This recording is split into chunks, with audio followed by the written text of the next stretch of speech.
Camp Gruber, Oklahoma, May 15th, 1946. The war had been over for a year. The flags were down. The victory parades had ended months ago. Most of the prisoners had already gone home, but in barracks, 12 boys sat on metal bunks, waiting. They ranged in age from 14 to 17, too young to shave, old enough to have killed. Colonel William Brennan stood at the door, a folder thick with deportation orders in his hands. He was 35 years old, a career officer from Richmond, Virginia. He had a wife named Margaret, a nurse, a son named Benjamin, 14 years old, the same age as the youngest boy in this room. Brennan cleared his throat. "Gentlemen," he said. The word felt strange. They were children. But they had worn uniforms. They had carried weapons. The army classified them as combatants. "Your transport has been arranged. 2 weeks from today, you'll be processed for repatriation. You're going home." The silence that followed was not relief. It was terror. A boy stood up, 15 years old, thin but tall, with careful eyes that had learned to read men quickly. His name was Friedrich Keller. He had the best English in the group. He had appointed himself their voice. "Sir," Friedrich said. His accent was thick, but his grammar was precise. "We don't want to go." Brennan looked at him, really looked, saw the fear, saw something else too, determination. "Son, the war is over. You get to go home." Friedrich's jaw tightened. "We have no home." 8 months earlier, September 1945, somewhere south of Nuremberg. Friedrich Keller was 14 years old when they captured him. He had been a soldier for 6 months, a Hitler youth conscript. They had given him a uniform that didn't fit and a Panzerfaust he could barely lift. They told him the Americans tortured prisoners, that death was better than surrender, that Germany could still win if boys like him just fought hard enough. He believed them, until he didn't. The Americans found him hiding in a barn. No ammunition, no fight left, just a boy in an oversized coat shaking. The soldier who pulled him out was young, maybe 25. He looked at Friedrich the way you'd look at something broken, something that shouldn't exist. "Jesus Christ," the soldier said. "How old are you?" Friedrich didn't answer. Couldn't. Terror had locked his throat. They zip-tied his wrists, put him in a truck with 11 other boys, all of them conscripts, all of them certain they were driving toward execution. The truck ride lasted 3 days. They were processed at a facility near Frankfurt, photographed, fingerprinted, asked questions they were too afraid to answer honestly. Then they were loaded onto a ship. Friedrich spent the Atlantic crossing in the hold, vomiting, expecting torpedoes, expecting the Americans to dump them overboard halfway across. They didn't. Instead, the ship docked in New York. They were transferred to trains, then trucks. Then impossibly they arrived at a place called Oklahoma. Camp Gruber sat in rolling farmland that looked nothing like Germany. The sky was bigger. The air smelled different. Dust and grass and something else. Something that wasn't smoke or cordite or death. On their first day, Friedrich and the others were lined up in a gravel yard. A man in an American officer's uniform walked the line, older than the combat soldiers, calmer. He stopped in front of each boy, looked them in the face. When he reached Friedrich, he paused. "How old?" he asked. 14, Friedrich whispered, then remembering 14. The officer's face changed, just slightly, something behind his eyes. "Jesus," he said quietly. "You're Benjamin's age." Friedrich didn't know who Benjamin was. The officer, Colonel William Brennan, looked at the other guards. "Get them cleaned up. Hot showers, clean clothes, 3 meals a day. And for God's sake, treat them like kids, not prisoners." Friedrich didn't understand the words, but he understood the tone. It wasn't hatred. That was the first shock. The second shock came 2 weeks later. It was a Tuesday, October. The Oklahoma sun was still warm, but the mornings had started to cool. Friedrich and the others had been assigned to a mess hall detail. Sweeping, cleaning tables, learning the rhythm of American military efficiency. They ate separately from the regular soldiers. Prison rations, decent food by wartime standards, bread, soup, vegetables, nothing special. Until that Tuesday. Friedrich smelled it first. He was sweeping near the kitchen door when the scent drifted out. Rich, fatty, unmistakable. Grilled meat, real meat, beef. Not the sawdust sausages of the last year of the war, not the thin soups that passed for protein in the Hitler youth camps. Actual beef sizzling on a grill. Friedrich stopped sweeping. The smell was overwhelming. It triggered a hunger so deep it was almost painful. Another boy, Peter Hoffman, 14 years old. The smallest of them grabbed Friedrich's arm. "Was ist das?" Peter whispered. "What is that?" Friedrich didn't answer. Couldn't. He was too busy trying not to cry. The kitchen door swung open. A woman emerged. Not young, maybe 58, with grey streaks in her dark hair and an apron dusted with flour. Her name was Dolores Whitfield. She had worked at Camp Gruber since it opened. Cook, manager, grandmother to half the soldiers who passed through. She looked at the boys and smiled. "Lunchtime," she said. "You all hungry?" They didn't understand the words, but they understood the gesture. She waved them toward a table. What came next changed Friedrich's life. Mrs. Whitfield brought out plates. Real plates, not tin trays. On each plate sat something Friedrich had only seen in propaganda posters mocking American excess. A hamburger, golden brown bun still warm, butter melting into yellow pools on the surface. A beef patty, thick as a man's thumb juice, pooling at the edges. Cheese melted over the top. Pickles, lettuce, tomato. It looked like a photograph, like something that couldn't be real. Friedrich stared at it. So did the others. Mrs. Whitfield set a plate in front of each boy. 12 hamburgers. 12 portions of what looked like paradise. "Go on," she said. Her voice was gentle, southern, warm. "You all eat up now." Peter picked up his burger with shaking hands. He brought it to his mouth, took a bite. The sound he made wasn't quite a sob. It was something deeper. A noise that came from a place of profound deprivation, meeting sudden, overwhelming generosity. Friedrich watched Peter's face crumple, watched tears start to fall, watched the boy try to eat and cry at the same time. Then Friedrich looked down at his own plate. He picked up the hamburger. It was warm, heavy. The bun was soft under his fingers. He could smell the beef, the butter, the sharp tang of pickles. He bit down. The taste was almost violent in its richness. Beef, salt, fat, comfort, everything his body had been screaming for since 1944. Everything Germany had stopped being able to provide by the time they drafted children. Friedrich's vision blurred. Tears fell into the burger. He didn't care. He ate. They all ate. 12 boys crying while eating hamburgers in an Oklahoma mess hall. Mrs. Whitfield stood by the kitchen door watching. Her eyes were wet. One of the boys, through tears, managed a question in broken English. "Warum?" he asked. "Why, you... give this..." Mrs. Whitfield walked over. She put a hand on the boy's shoulder. "Child," she said, "you're hungry. My job is to feed hungry souls. Don't matter where you come from. Hungry is hungry." Friedrich looked up at her. This woman, this enemy, who had just given him the best meal of his life. "Thank you," he whispered. The first English words he said with meaning. That night, alone in his bunk, Friedrich wrote in a journal he kept hidden. The entry was in German, shaky handwriting. "They gave us what they eat. Not scraps. Real food. The same food their soldiers get. Everything I was taught was a lie. America doesn't torture enemies. They feed them. I don't understand.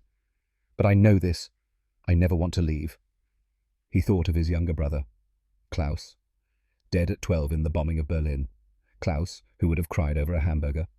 Klaus, who never got a second chance. Friedrich decided something that night. If somehow, impossibly, he could stay in this place that fed hungry boys instead of shooting them, he would find a way. The transformation didn't happen overnight. It happened in small moments. Accumulated days. The slow, careful thawing of boys who had been taught to expect cruelty and instead found something else. October became November. November became December. The boys were enrolled in a school program, 3 hours a day. English, mathematics, American history. Friedrich absorbed it all.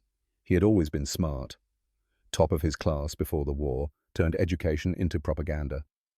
Now he devoured real learning again. The history lessons shocked him most. The American teacher, a veteran too old for combat, taught about slavery, about the Civil War, about American mistakes and failures. Friedrich raised his hand one day. "You teach the bad things," he asked, struggling with English tense. "You teach America's wrongs." The teacher looked at him. "Son, if we don't teach our mistakes, we'll repeat them. Truth matters, even when it's ugly." Friedrich had never heard a teacher say that. In the Hitler Youth questioning was treason. History was whatever the Reich said it was.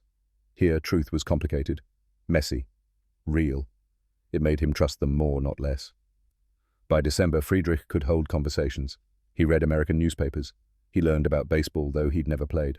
He discovered that Americans argued about everything freely without fear. It was intoxicating. The work program started in January 1946.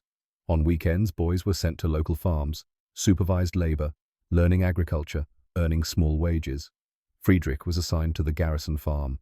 Frank Garrison was 52, a farmer, weathered skin and quiet eyes.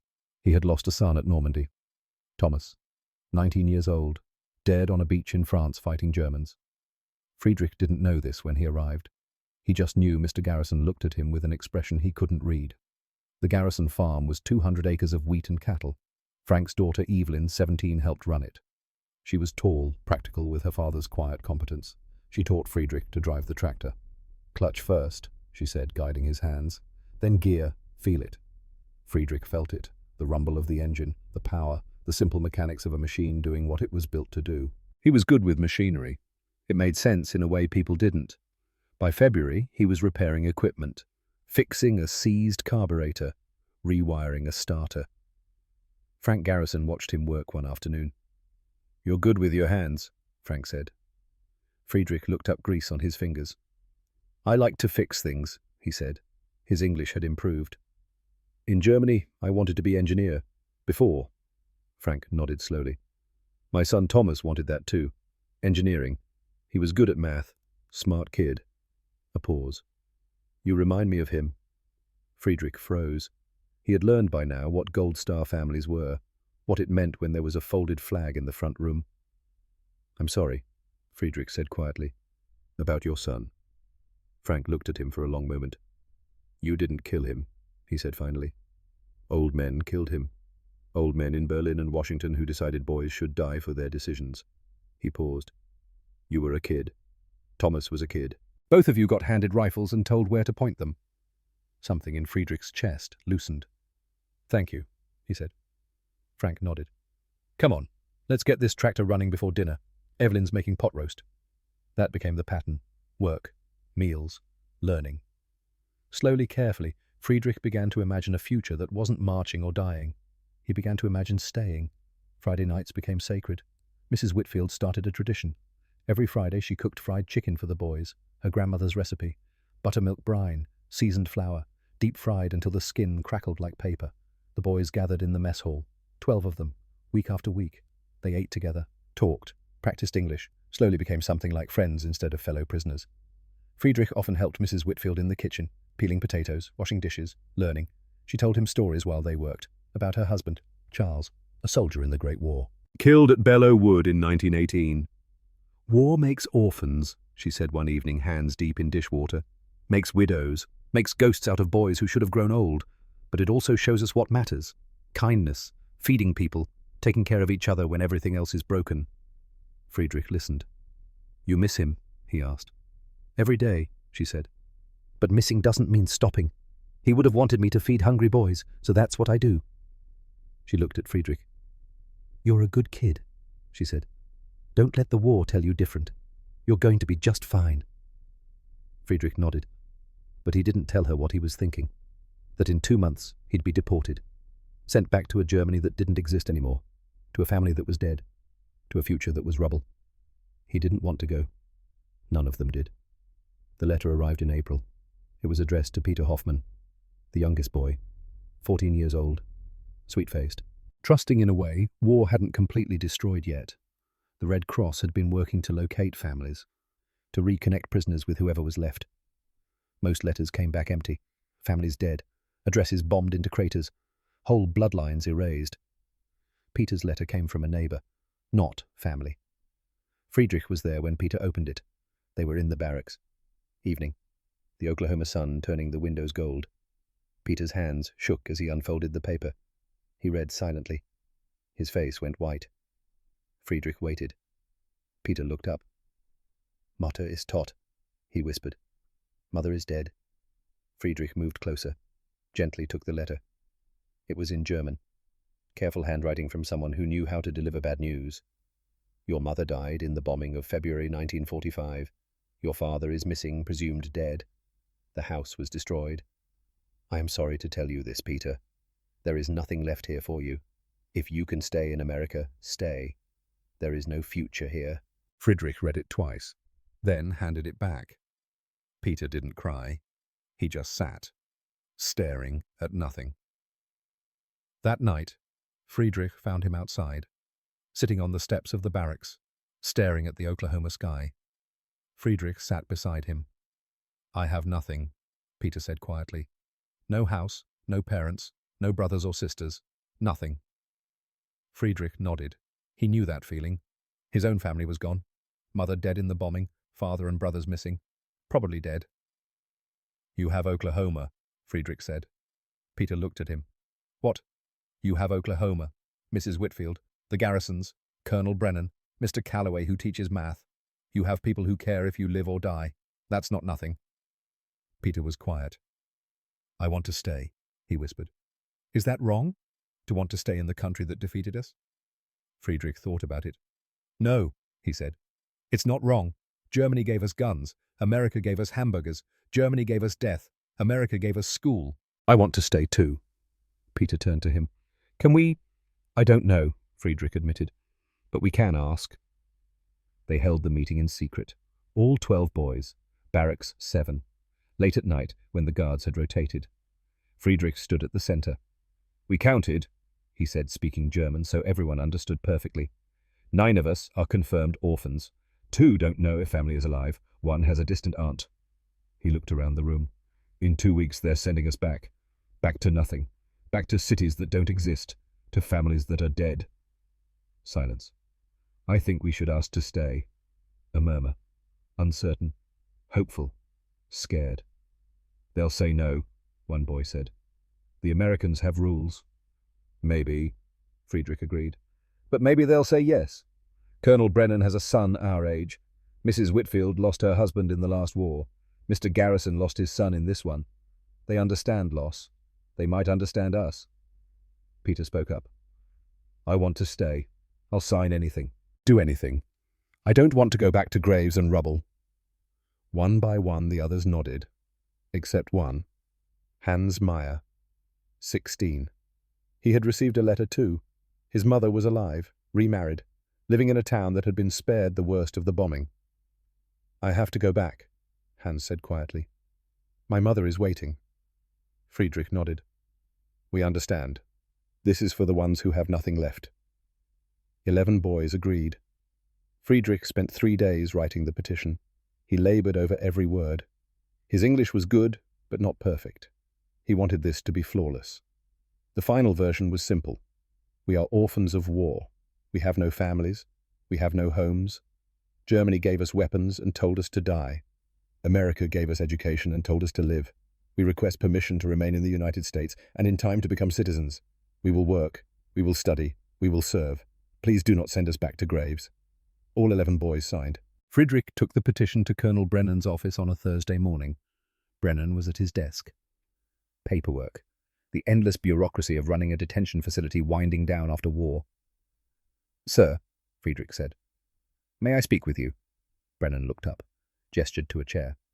Friedrich sat, placed the petition on the desk. "Please read," he said. Brennan picked it up, read slowly. His face changed as he went, something tightening around his eyes. When he finished, he set the paper down carefully. "Friedrich," he said, "I understand what you're asking. I do. But the law is clear. Prisoners of war must be repatriated. There are no exceptions, not even for minors." "We are orphans," Friedrich said, his voice steady. "We are not prisoners returning to homes. We are orphans being sent to graveyards." Brennan was quiet. "I have a son," he said finally. "Benjamin. He's 14. Your age. Peter's age." He looked at Friedrich. "If the war had gone differently, he could be you. I understand that. But understanding doesn't change the law." Friedrich nodded. Expected this, but he had to try. "Will you submit it?" he asked. "To whoever decides these things, let them say no. But let us ask." Brennan looked at the petition again. 11 signatures. 11 boys who wanted to stay in the country that had defeated them. He thought of Benjamin. Safe at home, going to school, playing baseball, growing up.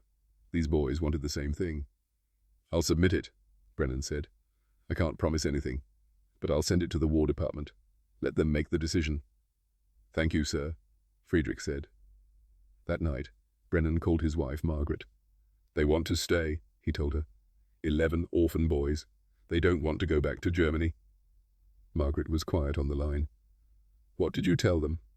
That the law says no, but I'm submitting their petition anyway. Good, Margaret said. You're a good man, William.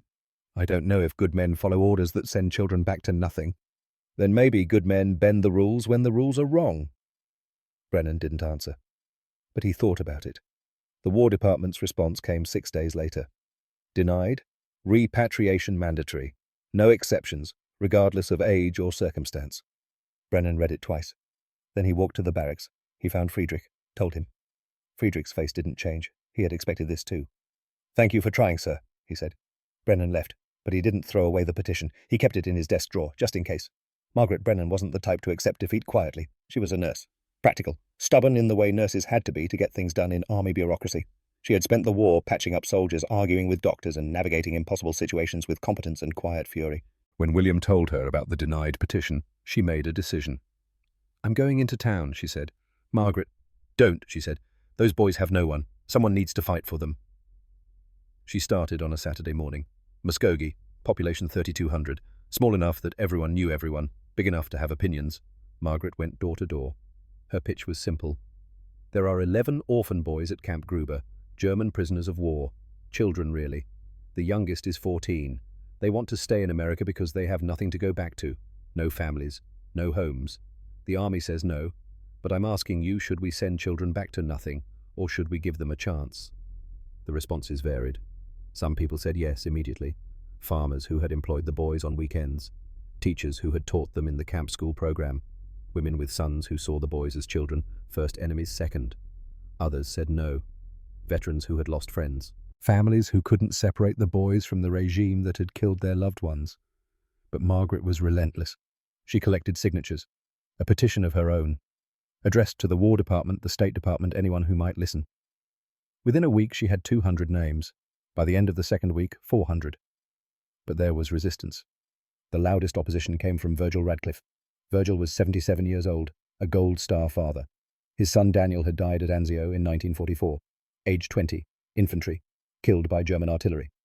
Virgil stood up at a town meeting. Margaret had organized it to gather more support. "You're asking us to forgive the enemy," Virgil said. His voice shook with age and anger. "My son died fighting these people. Now you want to reward them, give them American homes, American futures." The room went quiet. Margaret stood. "Mr. Radcliffe," she said, "I understand your pain. I do. But these boys didn't kill Daniel. They were children when Daniel died. Some of them were 12 years old. They didn't choose war. They were handed rifles and told where to aim." "They're still Germans," Virgil said. "They're orphans," Margaret countered. "Would you send an orphan back to a graveyard?" Virgil's jaw tightened. He sat down, but he didn't sign. Margaret knew she needed to change his mind. If a Gold Star father could forgive, others would follow. She went to Mrs. Whitfield. "Can you arrange a meeting?" Margaret asked. "Mr. Radcliffe and the boys. Private. Let him see them as people, not symbols." Mrs. Whitfield nodded. "I'll make it happen." 3 days later, Virgil Radcliffe walked into the Camp Gruber mess hall. The boys were there, working. Friedrich was repairing a broken chair. Peter was washing dishes.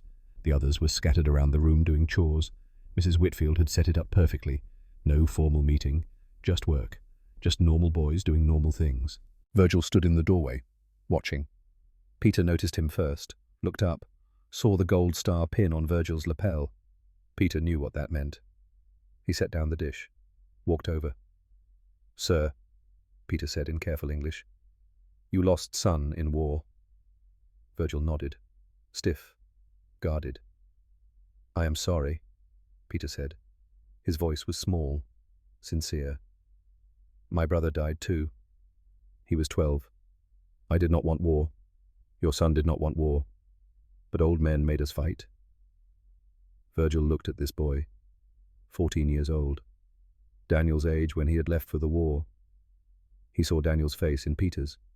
The same youth. The same innocence that war tried and failed to destroy completely. "What's your name, son?" Virgil asked. "Peter Hoffman." "How old are you?" 14. Virgil was quiet. Then, "My Daniel was 18 when he enlisted, 20 when he died, but he was 14 once. Looked a lot like you." Peter nodded. Friedrich approached, introduced himself. We did not choose to be enemies, Friedrich said. We only choose now. We choose to stay, to become American, to be better than the men who made us soldiers. Virgil looked at them, really looked. These weren't monsters. They were boys, thin, scarred in ways that didn't show, trying to survive. The next day, Virgil Radcliffe walked into Margaret Brennan's campaign office. He signed the petition. For Daniel, he said. He wouldn't want more boys to die in ruins.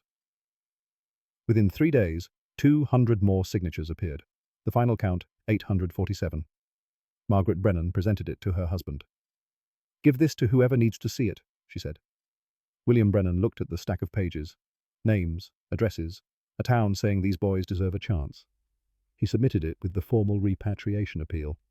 The response was the same. Denied. But something had changed.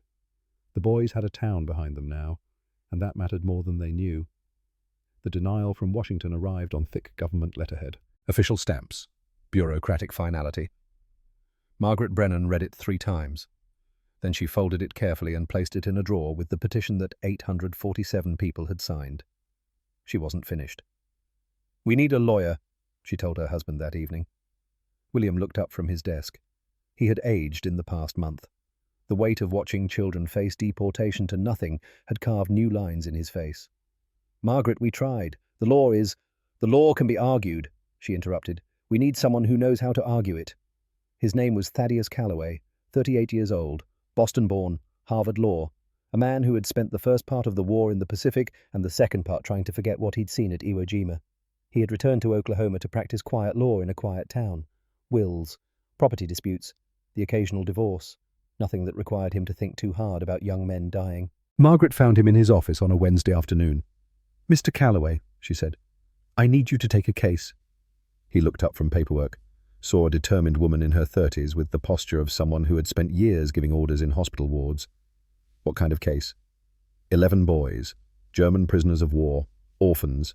They want to stay in America. The War Department says no. Calloway set down his pen.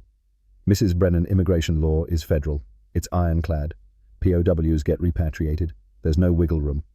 There has to be. There isn't. Margaret didn't move. Mr. Calloway, you have a daughter. What's her name? He hesitated. Rebecca. She's 9. If she was orphaned in a foreign country, would you want her sent back to rubble, or would you want someone to fight for her? Calloway was quiet. Margaret placed the petition on his desk. 847 signatures. This town wants to give these boys a chance. I'm asking you to find a legal way to make it happen.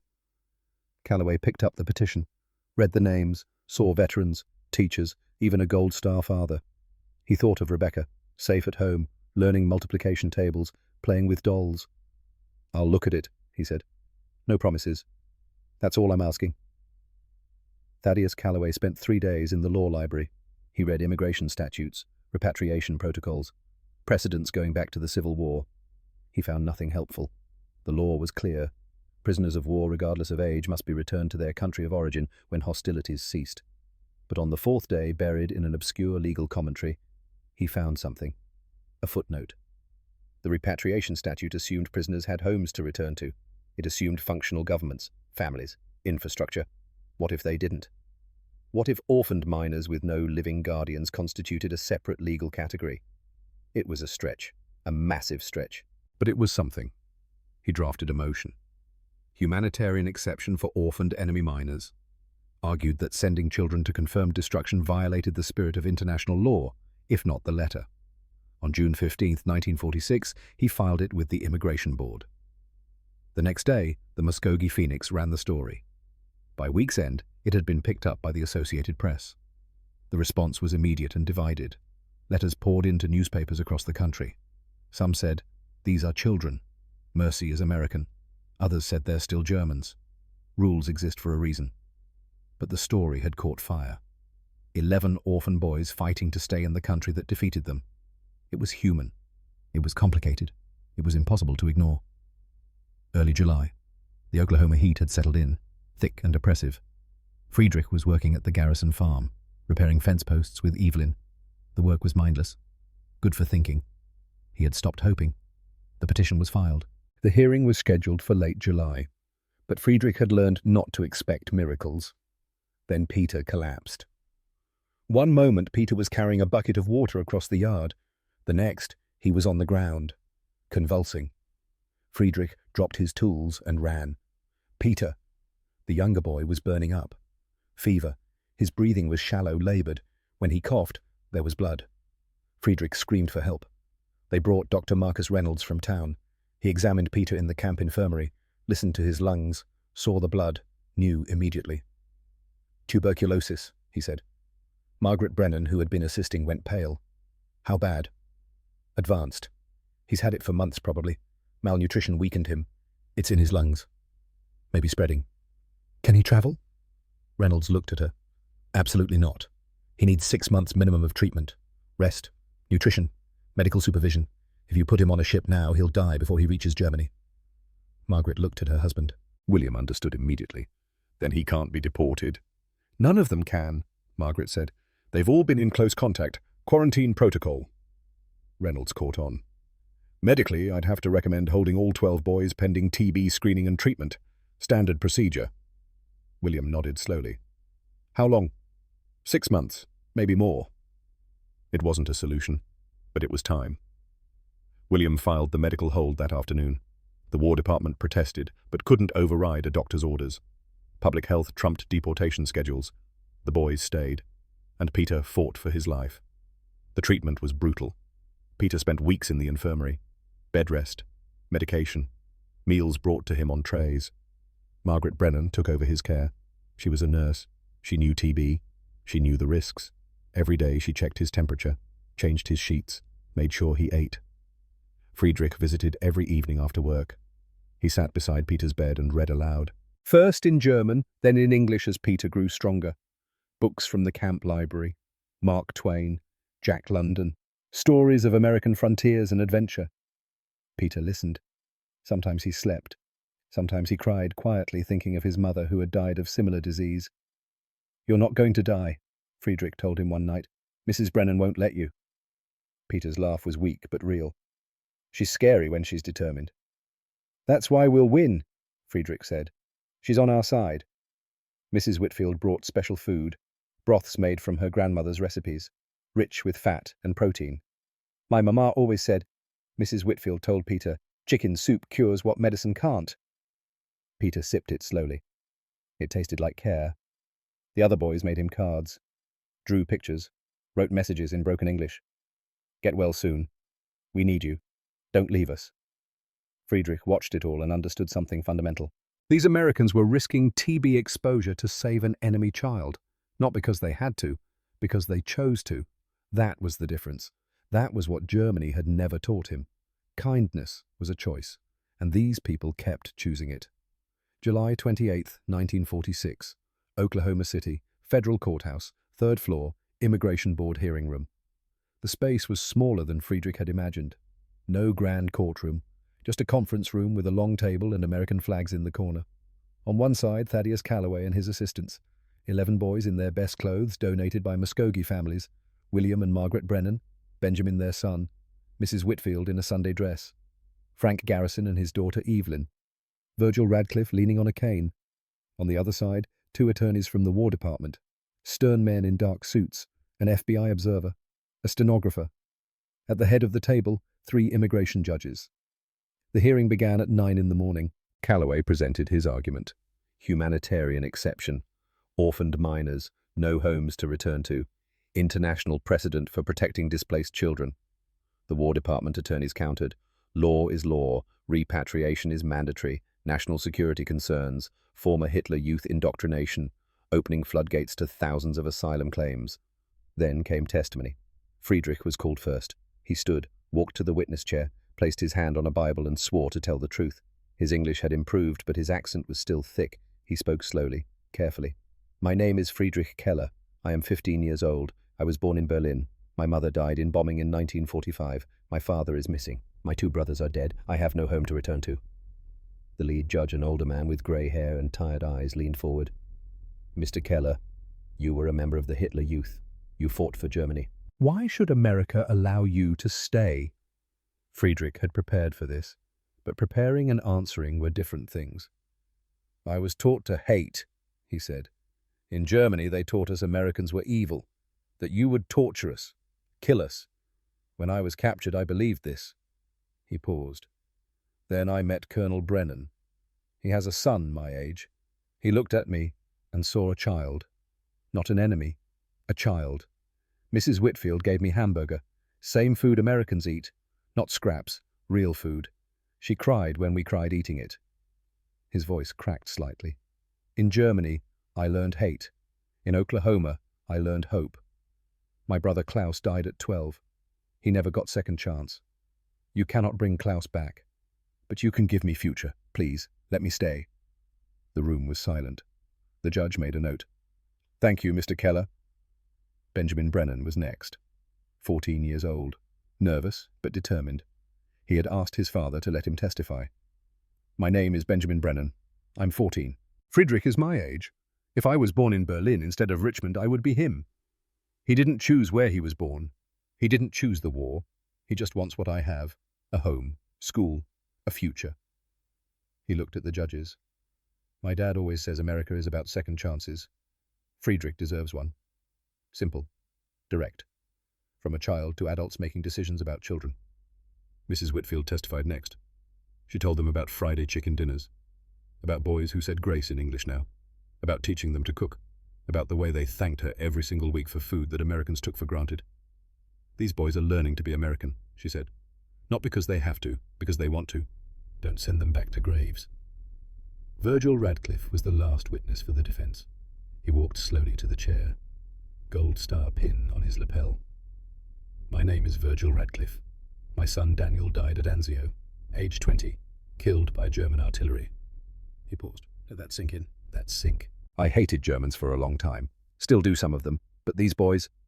He gestured to the 11. "They're not the men who killed my son. They're victims too. Different uniforms, same tragedy." His voice grew stronger. "Daniel wouldn't want more boys to die in rubble. He'd want them to have what he had, a home, love, a chance. I'm signing for these boys because my son would have." When he finished, there were tears in the gallery. The War Department attorneys cross-examined, hammered on security risks, precedent, the impossibility of making exceptions. But the emotional weight had shifted. The judges deliberated for 2 hours. Everyone waited in the hallway.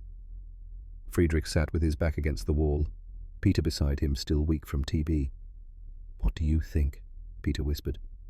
"I don't know," Friedrich admitted. At 4 in the afternoon they were called back in.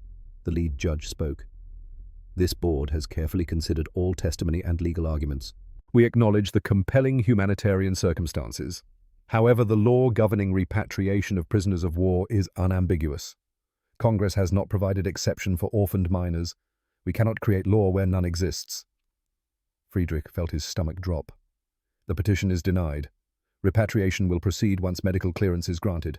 We are sorry, but the law is the law." The gavel fell. In the hallway afterward, people cried. Margaret Brennan held Mrs. Whitfield. Evelyn Garrison squeezed Friedrich's hand. Calloway looked shattered. "I'm sorry," he told the boys. "I tried." "We know," Friedrich said. "Thank you for trying." But the fight wasn't over. It was about to get more complicated. The investigation started quietly. A routine audit of Camp Gruber's repatriation paperwork. Standard procedure as the facility prepared to close. What they found wasn't standard. 4 sets of deportation orders had been filed late, delayed by weeks. The boys in question: Friedrich Keller, Peter Hoffman, 2 others.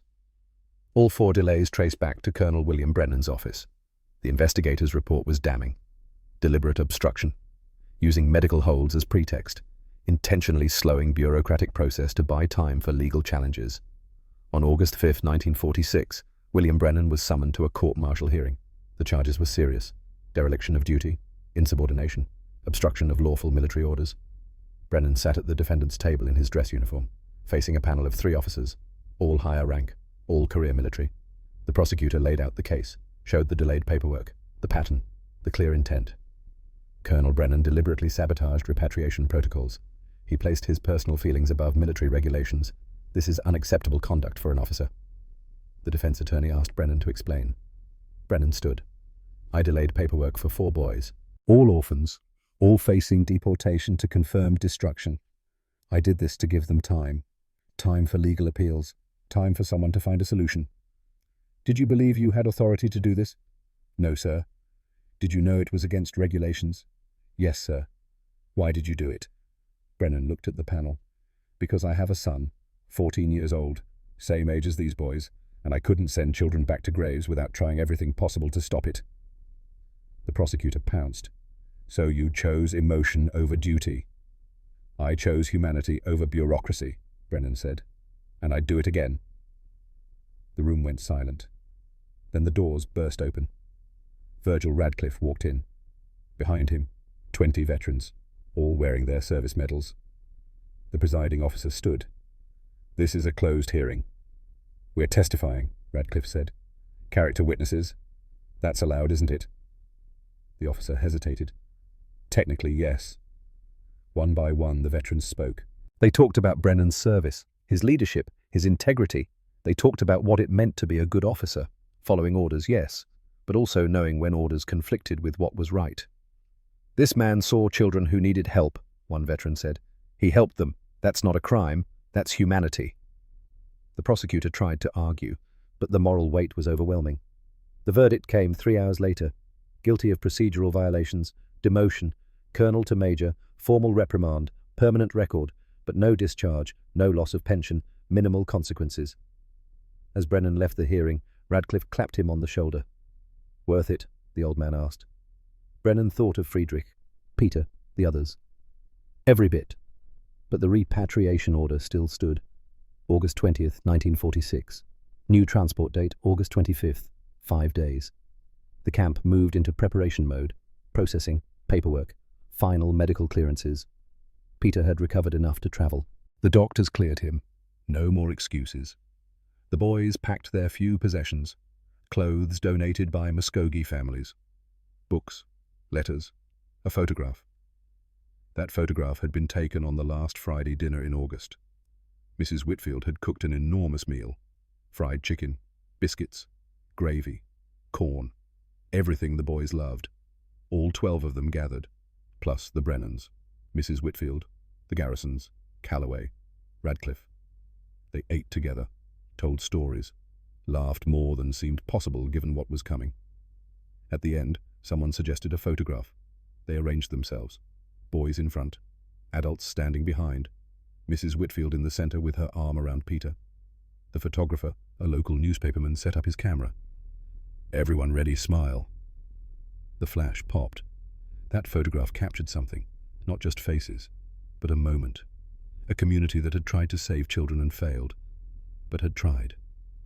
Friedrich kept his copy in his shirt pocket. The night before departure, Calloway met with Brennan privately. I found something, Calloway said. A legal technicality. If their paperwork went missing during transport, it could delay reprocessing for months. Maybe long enough for the political climate to change. Brennan looked at him. You're suggesting we lose their paperwork on purpose? I'm saying accidents happen. Brennan shook his head. No, I bent the rules. I delayed, but I won't break the law. We've done everything legal we can do. So you're giving up. I'm accepting reality. Sometimes you fight and lose. Doesn't mean the fight wasn't worth it. Calloway left disappointed. Brennan sat alone in his office and thought about Benjamin, about what he'd tell his son when the boys were gone. He'd tell him the truth, that they tried, that trying mattered even when it failed.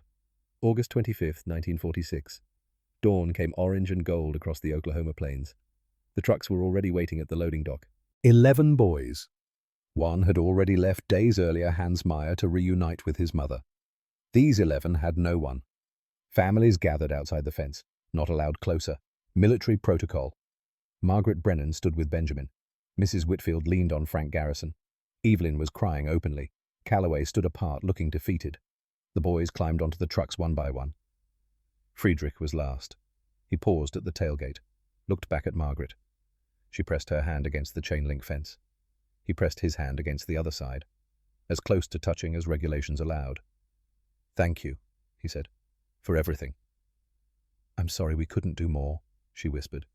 You did everything. The guard called him. Friedrich climbed into the truck. Peter sat beside him, face pressed against the canvas side, looking out at Mrs. Whitfield. The engines started. Then someone shouted, "Wait!" A car screeched into the lot. Calloway jumped out, waving papers. Stop the trucks! The convoy halted. Calloway ran to the gate guard, showed him documents. Federal court order. Emergency stay. They can't leave. The guard read it, called his superior. There was confusion. Radio calls. More officers arriving. 10 minutes of chaos. Then the tailgates dropped. Everybody out. The boys climbed down, confused, scared to hope. Calloway was breathless. Judge issued a 30-day stay, pending re-examination under new displaced persons category being considered by Congress. You're not going. Not today. Friedrich's knees buckled. Peter collapsed against him, sobbing. Around them, families rushed the fence, pressed against it, reaching through. Margaret was crying. Benjamin was shouting. Mrs. Whitfield had her hands over her mouth. The boys stood on Oklahoma dirt, free for 30 more days. But as Calloway walked away, he looked at Brennan, and something passed between them. This wasn't over. The real story was just beginning. The 30 days felt like borrowed time. August 25th through September 25th, 1946. A month suspended between hope and inevitability. The boys remained at Camp Gruber under status review pending congressional action. Bureaucratic language for waiting, for praying that men in Washington would decide children mattered more than precedent. They attended Muskogee High, real school. Friedrich studied mathematics and English literature. Peter worked through algebra, catching up from years lost to war. Weekends they lived with sponsor families. Friedrich stayed with the Brennans, his own room, clean sheets, a window overlooking Oklahoma plains that stretched forever. Benjamin treated him like the brother he'd never had. They fixed an old radio together, played catch, talked about the future in the careful way boys do when they're pretending tomorrow is guaranteed. For 30 days, Friedrich allowed himself to hope. Then, September 25th arrived. A telegram came to Calloway's office. Petition denied. Stop. Congressional committee declines. Special consideration. Stop. Repatriation order. Reinstated. Stop. Transport. Scheduled October 10th. Stop. Final decision. Stop. No further appeals. Stop. Calloway read it aloud. The boys sat silent. Hans Meyer had already gone home. Early September. Reunited with his mother, the only one with family waiting. These 11 had nothing. I'm sorry, Calloway said. His voice was rough. There's nothing left to try. Friedrich nodded. He had expected this. October 10th, 2 weeks away. Final. October 9th, 1946, the night before departure. Mrs. Whitfield's kitchen had never worked so hard. She started cooking at dawn. Fried chicken, dozens of pieces. Her grandmother's buttermilk brine, seasoned flour, deep-fried until the skin crackled like paper. Biscuits, gravy, corn, mashed potatoes, 3 peach cobblers. This was the last Friday dinner, the real one.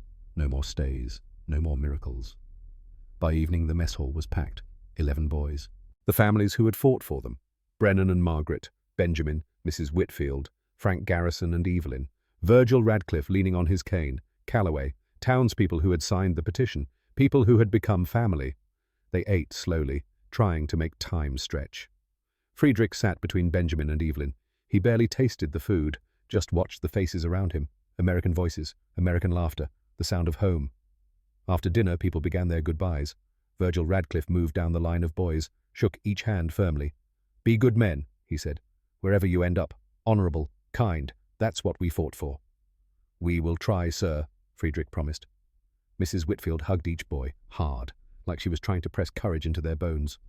You write to me, she told Peter, every month. Yes, Ma'am, Peter whispered. Both knew he probably wouldn't be able to.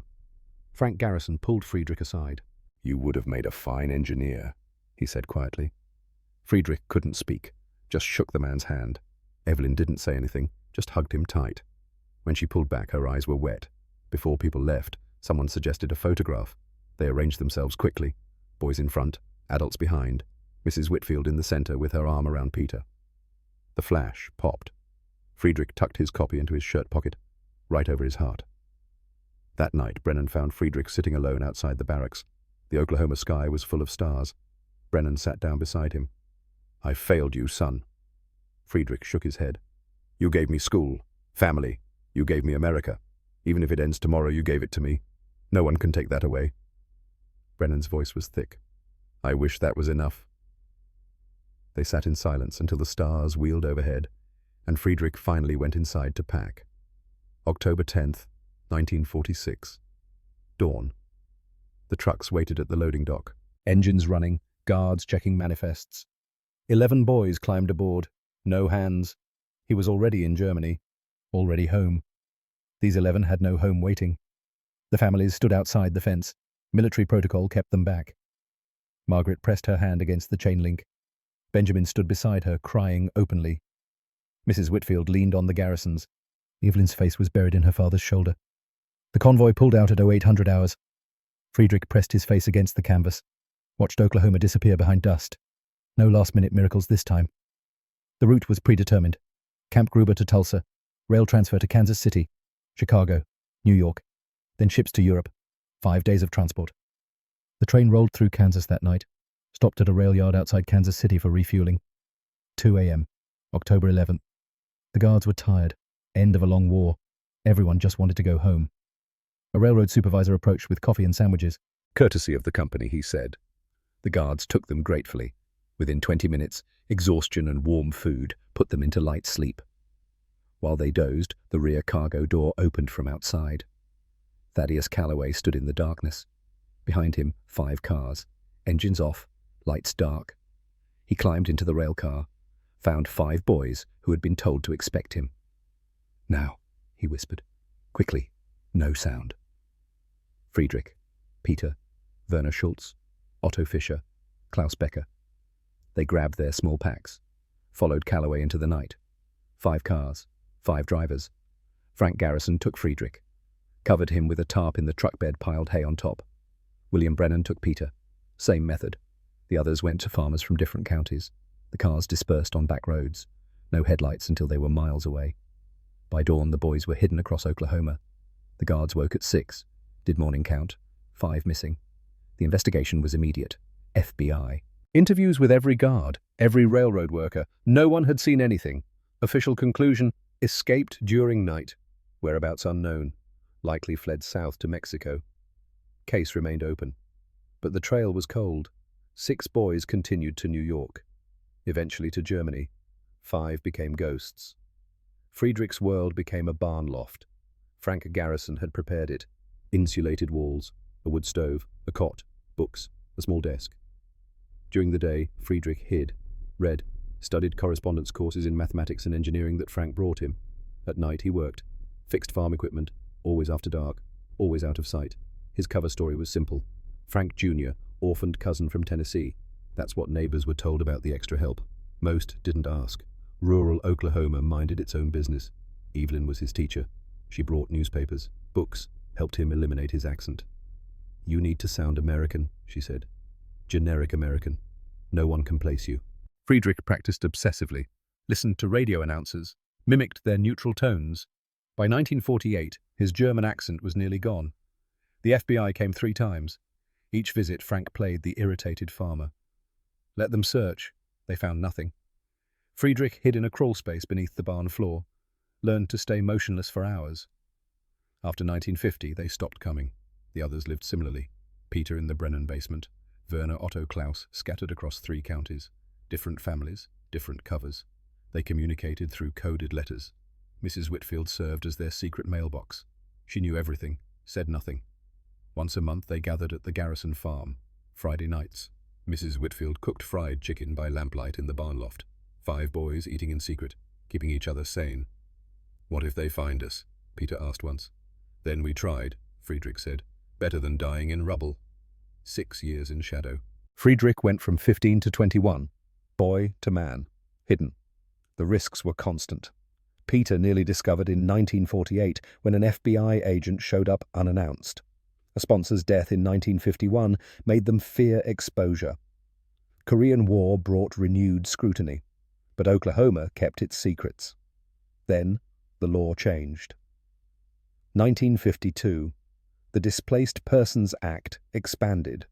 Now it included anyone who could prove loss of family inability to return safely, American sponsorship, and clean record. Calloway saw the opening immediately. Emergency meeting, all 5 boys, all sponsors, Mrs. Whitfield. "This is the legal path," Calloway said, "but it requires lying about the gap years." The story would be simple. 5 displaced persons recently escaped from Soviet-controlled East Germany. Years spent in Austrian refugee camps. Records lost in post-war chaos. The years 1946 to 1952 would become displacement. No documentation. Everything burned or lost. Every sponsor agreed to commit perjury if necessary. The applications went in March 1952. Friedrich's interview was in Dallas. May. He walked in with Frank Garrison. The immigration officer was processing hundreds of cases, professional, tired. "Mr. Keller, where were you from 1946 to 1952? Friedrich had practiced this answer for weeks. "Refugee camps, sir. Austria mostly. Sometime in West Germany. Records were lost in a fire. I have documentation from the Red Cross confirming my status." Calloway had obtained a genuine letter through careful networking. "And Mr. Garrison sponsors you?" "Yes, sir. I've been working his farm since early 1952. He's willing to support my citizenship application." The officer looked at Friedrich for a long moment. Friedrich held his gaze, steady, calm. "You speak English remarkably well for a recent arrival." "I studied in the camps, sir. American language programs. I wanted to be prepared." The officer made notes, stamped forms. "Approved pending background check. Welcome to America, Mr. Keller." All 5 applications were approved between May and August 1952. After 6 years of hiding, they were legal. The irony was profound. Friedrich had been in America since 1945, 7 years. Now he was officially arriving for the first time, but he was home, finally legally, undeniably home. Life began. Friedrich moved out of the barn, rented a room in town, worked at a machine shop. Enrolled at University of Oklahoma for 1953. Peter went to community college, engineering. Werner became a teacher. Otto a mechanic. Klaus studied business. All 5 stayed in Oklahoma, near the families who had risked everything. In 1957 they became citizens, stood before a judge, raised their right hands, swore allegiance to the United States of America. Friedrich meant every word. He married Evelyn Garrison in 1958. They'd loved each other since he was 15. Now they could admit it publicly. Their son was born in 1962, Benjamin William Keller, named after both Brennans. Friedrich never hid his German origins, but he never explained the gap years. When asked, he said simply, "I came after the war. Refugee program. Oklahoma took me in." True enough. August 25th, 1971, 25 years since the day they were supposed to leave. The reunion had been planned for months. Muskogee Community Center, Friday evening. All 5 men came. Friedrich 40, Peter 39, Werner, Otto, Klaus. They brought wives, 17 children between them, all American, all growing up in Oklahoma. The families gathered. William Brennan, 60, retired major, grey but solid. Margaret beside him. Benjamin, 39, with his own family. Mrs. Whitfield, 83, frail but determined. She had cooked fried chicken. Same recipe. Her hands remembered even if they moved slower. Frank Garrison, 77, Evelyn holding his arm.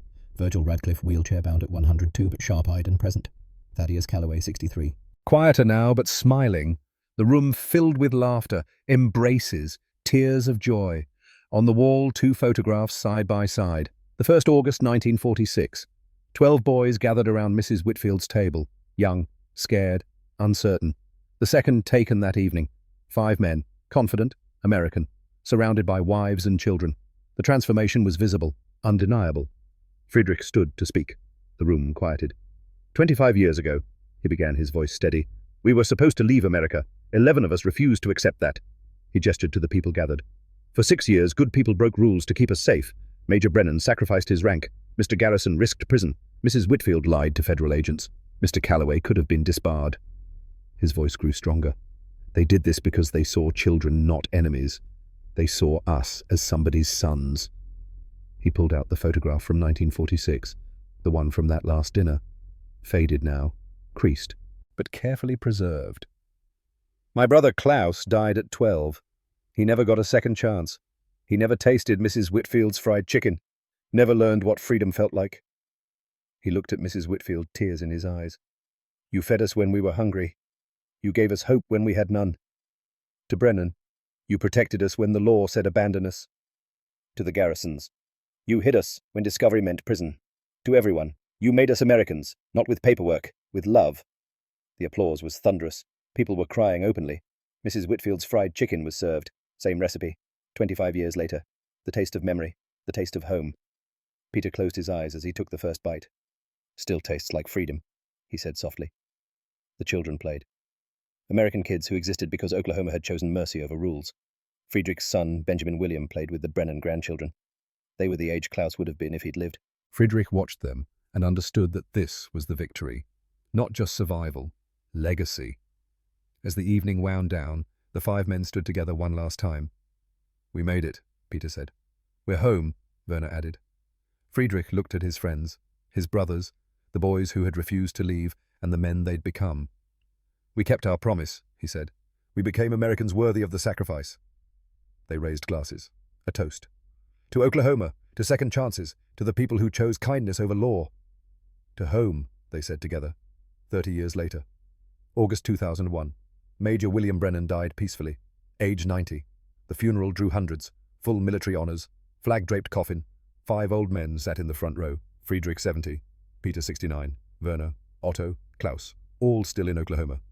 Friedrich gave the eulogy. "This man saw enemy children and chose to see only children. He lost his rank protecting us, never regretted it." His voice was steady despite tears. "He couldn't change the law, so he bent it. And good Americans helped us disappear. We lived 6 years in hiding. We've lived 55 years in freedom." After the burial, 5 elderly men stood at the grave with fried chicken, Mrs. Whitfield's recipe. Peter's wife had learned it before the old woman died. They placed it on the headstone. "Thank you, Major," Friedrich said quietly. "For everything." They saluted, hands shaking with age. But the gesture was sharp, respectful, final. The last survivor was Friedrich Keller. He died in 2019, age 88, surrounded by children and grandchildren. His funeral drew hundreds, generations of family, students he'd taught, people whose lives he'd touched. They buried him with an American flag and the photograph from 1946. His descendants still gather every August 25. They make fried chicken, tell the story. Remember, 47 children, 89 grandchildren. Hundreds of descendants now, all American, all alive because Oklahoma chose kindness. The official records still show 5 boys who escaped in 1952. The gap years remain mysterious. But the legacy is clear. Citizenship isn't about where you're born. It's about who claims you as their own and who you choose to become. 11 boys refused to leave America. 5 disappeared into Oklahoma's heart. And decades later on Friday nights across the state, families still make fried chicken and tell the story of the boys who became Americans not through paperwork but through love.